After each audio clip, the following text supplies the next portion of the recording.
Hello दोस्तों, स्वागत है आपका मज़ेदार चुटकुलों के इस वीडियो में। तो आइए शुरू करते हैं आज के मज़ेदार चुटकुले।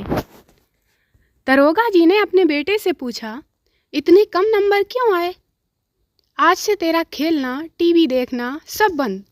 बेटा, पापा ये लो 100 रुपए और बात को यहीं पर ख़त्म करो। सार्वजनिक परिवहन सेवा की बसों पर आमतौर पर एक चेतावनी लिखी होती है, बैठने के पहले सीट के नीचे झांकें, वहाँ कोई बम छुपा हो सकता है, शोर मचाएं और इनाम पाएं। एक गर्ल्स कॉलेज की कुछ शरारती लड़कियों ने इस चेतावनी को परिवर्तित कर अपनी कॉलेज बस पर कुछ इस तरह लिखा, बैठने के पहले सीट के नीचे झांकें, वहाँ कोई लड़का छुपा हो सकता है, शोर ना मचाएं और लड़के को इनाम समझकर घर ले जाएं। संता और बंता रेस देख रहे थे। संता, इनमें से इनाम किसको मिलेगा? बंता, आगे वाले को। संता, तो फिर पीछे वाले क्यों भाग रहे हैं? शादी के बाद हालचाल पूछने के लिए सास अपने दामाद को फोन करती है। सास, क्या हाल है? दामाद जी, इतना सुनते ही दामाद झल्लाकर उठ बोलता है, हमारी छोड़िए, आपके में तो सुकून है ना। No no no no. पति रोज की तरह मॉर्निंग वॉक पर गया तो देखा बाहर ठंड बहुत हो रही है। वो वापस लौट आया और रजाई में घुसकर बीबी से चिपक कर बोला, बाहर बहुत ठंड है। बीबी नींद में बोली, और वो पगला फिर भी वॉक पर गया है। सारे तूफानों के नाम स्त्रीलिंग में हैं, जैसे ओखी, कटरीना, लीजा, लहरी, सुनामी, बुलबुल, तितली वगैरह, जो घंटों तक तबाही मचाते हैं। वहीं पुल्लिंग के नाम पर केवल एकमात्र भूकंप है, जो बेचारा ज़्यादा से ज़्यादा 10 से 15 सेकंड फड़फड़ाकर ही शांत हो जाता है। भिखारी, बाबूजी भूखा हूँ, थोड़ा सा खाना दे दो।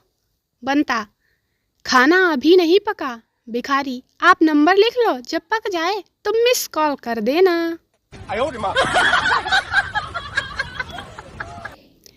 एक फनी लाइन, आओ धावक की तरह बैठो, योगी की तरह और जाओ राजा की तरह। इसमें फनी क्या है? इसमें फनी यह है कि यह स्लोगन एक टॉयलेट के दरवाजे पर लिखा हुआ था। No no no no. पिता, एक जमाना था जब मैं सिर्फ 10 रुपए में ही किराना, दूध, सब्जी और नाश्ता लेकर आता था। पुत्र, अब संभव नहीं है पिताजी, क्योंकि अब वहाँ सीसीटीवी कैमरा लगा होता है।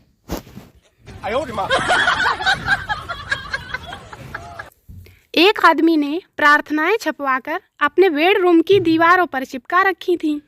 रोज रात को सोने से पहले वह कहता, भगवान कृपया इन्हें आराम से पढ़ लेना, मुझे नींद आ रही है।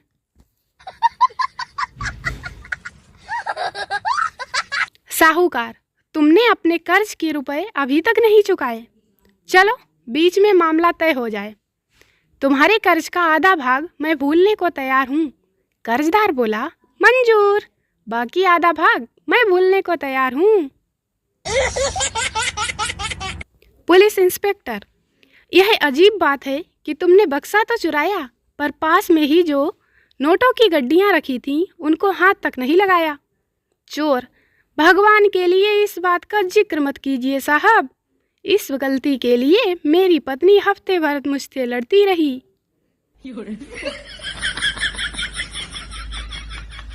संता और बंता एक जंगल से गुजर रहे थे। अचानक सामने से बंदूकधारी डाकुओं ने उन्हें घेर लिया। बंता ने फौरन अपना बटुआ निकाला और रकम निकालकर संता को देते हुए बोला, ले भाई, अपने 5000 रुपए जो तूने मुझे उधार दिए थे। No no no no. एक जहाजी लड़ाई के जमाने के तजुर्बे सुना रहा था। एक रोज मुझे एक तारपीड़ो सीधा हमारे जहाज की तरफ आता हुआ दिखाई दिया, पर शुक्र है खुदा का कि वह हमारा ही निकला। जज, इतना मामूली झगड़ा तुम कोर्ट के बाहर भी निपटा सकते थे। आरोपियों में से एक हम कोर्ट के बाहर ही निपटा रहे थे कि पुलिस हमें झगड़ा करने के इल्जाम में यहाँ पकड़ लाई।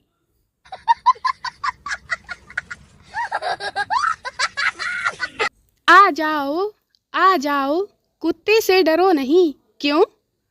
कि क्या यह काटता है या नहीं, यही तो मैं देखना चाहता हूँ। आज ही खरीद कर लाया हूँ ना। संता अमेरिका में था।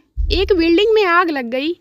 संता फायर ब्रिगेड से, तुम लोगों को नीचे फेंको, मैं उन्हें पकड़ लूँगा। पहले एक लड़का फेंका, फिर एक लड़की, फिर एक आदमी और फिर एक औरत। संता ने सबको पकड़ लिया। फिर एक निग्रो को फेंका तो संता ने उसे छोड़ दिया और चिल्लाकर बोला, ओए कंजरों, जो पहले ही जल चुके हैं उन्हें तो मत फेंको। जब दो भारतीय युगल एक दूसरे से मिलते हैं तो पत्नियां एक दूसरे के कपड़े, गहने, हैंडबैग, फुटवियर, हेयर स्टाइल आदि को गौर से देखती हैं। और पति क्या देखते हैं? पति एक दूसरे की पत्नियों को गौर से देखते हैं। लड़की, अगर मैं मर जाऊं तो तुम क्या करोगे? लड़का, मैं भी मर जाऊंगा। लड़की, पर क्यों? लड़का, तेरे चक्कर में उधारी इतनी हो गई है कि अब जीना मुश्किल है। नो। दोस्तों, वीडियो को लाइक करें, शेयर करें, चैनल को सब्सक्राइब जरूर करें। मिलते हैं अगले वीडियो में, तब तक हंसते रहें, मुस्कुराते रहें, खुश रहें, मस्त रहें, व्यस्त रहें। Bye bye.